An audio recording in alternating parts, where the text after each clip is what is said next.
আজ আমি পটলের একটা তরকারি করছি।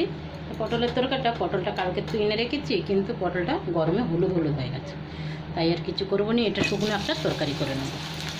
এই গোল গোল চাকা চাকা করে কেটে নিয়েছি আমি, সবগুলো ভেজে নেবো ভালো করে, হালকা একটু নুন আর হলুদ দেবো।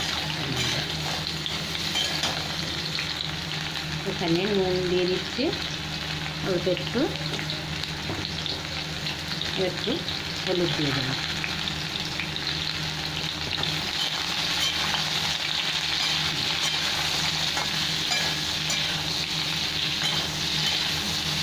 গ্যাসটাকে কমিয়ে দিয়ে ভালো করে ভেজে নেবো। এদিকে একটা পেঁয়াজ আর টমেটো কেটে নিচ্ছি আমি। এখানে আমার পটলগুলো সব ভাজা হয়ে গেছে, এবার আমি উঠিয়ে নিচ্ছি। এই কড়ায় আর একটু আমি তেল দিয়ে দেবো। তেলটা গরম হয়ে গেছে, এবার আমি দিয়ে দিলাম কালো জিরে, সাথে দিয়ে দেবো পেঁয়াজ। আমি কালো জিরে ভাজা হয়ে গেছে, দিলাম 4-5টা কাঁচা লঙ্কা চিড়ে রেখে চেটে দিয়ে দিলাম, আর পেঁয়াজ দিয়ে দিলাম 2 বড় সাইজের। সবকটা একসাথে ভালো করে ভেজে নেব 2-3 মিনিট।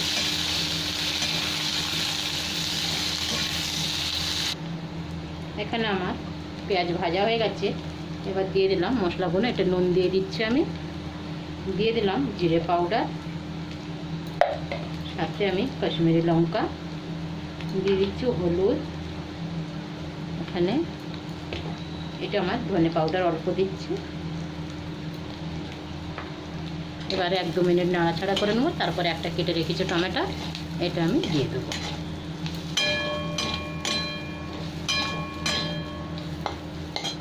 এখানে একটা টমেটো দিয়ে দিলাম, কেটে রেখেছি ছোট করে। এটা দিয়েও নাড়তে থাকবো, টমেটোগুলো গলে যাবে, তারপর আমি ভেজে রাখা পটলগুলো দিয়ে দেবো। এখানে আমার টমেটো গলে গেছে আর তেলও ছেড়ে দিয়েছে, এবার আমি ভেজে রেখেছি পটলগুলো দিয়ে দেবো।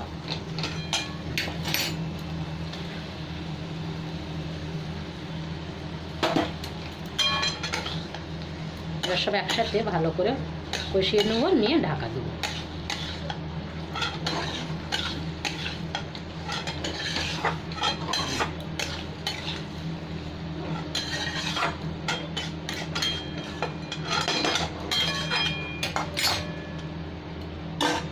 আরও 2-3 মিনিট ঢাকা দিয়ে দিয়ে এটাকে ভেজে নেবো, তাহলে আমার হয়ে যাবে পটলের তরকারি।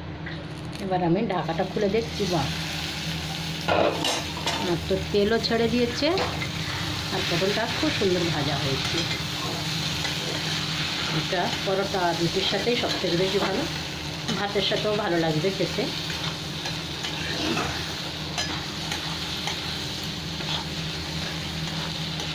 খুব সুন্দর হলো, যেমনি পেকে গেছিলো পটলগুলো, হলুদ হলুদ হয়ে গেছিলো, এইটাই সবথেকে ঠিক হয়েছে।